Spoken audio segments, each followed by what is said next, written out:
Okay, now this is a story that for some may be a little hard to believe. Hear me out. U.S. Navy pilots are spotting UFOs flying across the sky at hypersonic speeds. This is the United States Navy reporting this, and it's a story first reported by the New York Times. It has sparked a lot of interest and attention, so I had to get asked my questions. Of course, I bring in our top RT correspondent, John Huddy, who joins us live now with more on this seemingly out-of-the-world story. Okay, John, are there little green men, Martians, walking the Earth right now?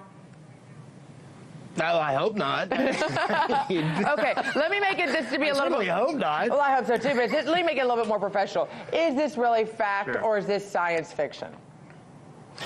Well, it's a fact that U.S. Navy pilots reported seeing strange objects almost daily between 2014 and 2015 off the east coast of the United States, in particular off the coast of Virginia and here in Florida. They say these objects were at both high altitude levels, such as 30,000 feet, and sea level. And by the way, UFO can be anything that can't readily be or be explained, something that is seen, but there's no explanation or there's nothing to, definitively describe that. But going back to this story, in one incident, an F-18 Super Hornet pilot said that he almost slammed into one of the objects, which he described as almost kind of sphere-like. And in that case, an official report was filed. And one of the pilots, Lieutenant Ryan Graves, who spoke to the Times about it, said the object he encountered was flying at, he said, hypersonic speeds. So that's in excess of 3,800 miles per hour. He said it had no visible engine or exhaust plumes, and that it was doing impossible maneuvers such as sudden stops and instantaneous turns, things that really modern aircraft, even our top fighter planes and fighter jets, are really unable to do, along with, he says, staying airborne for anywhere from 12 to 13 hours. Our stealth jets, as incredibly advanced as they are, still have to refuel. So this is pretty incredible.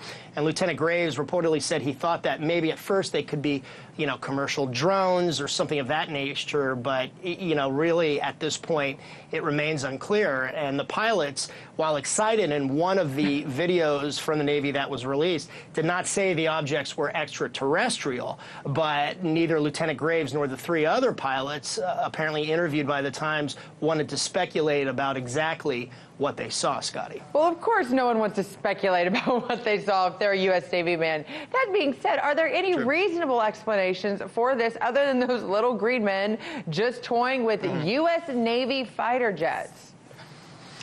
Well, yeah, and scientists, look, this isn't the first time that pilots, whether it be commercial pilots or naval pilots, have said they've seen unidentified objects, flying objects, UFOs, in the sky. But scientists have often said that it could be something related to, the weather, such as like atmospheric effects, reflections, some kind of weather phenomenon, possibly bugs in the flight input code of these jets or display systems, basically something, earthly rather than extraterrestrial. But again, in this case, these are U.S. Navy pilots making these reports that are being investigated by the Pentagon and certainly has got the attention of the DoD, Department of Defense. They're not coming from, some yahoo in his backyard saying that there's a flying saucer spinning overhead and that they're about to be abducted by aliens. So it's definitely something that has people's attention and is certainly, if anything, intriguing, Scotty. It's very intriguing. And like you point out, this is coming from the United States Navy, so this isn't a joke. They're actually trying to identify it. And we don't know the drones, people there on the beach that have created their own sort of flying mechanisms. That being said, I know I brought in the right guy to find us some answers. Thank you so much for joining us, John. You're welcome.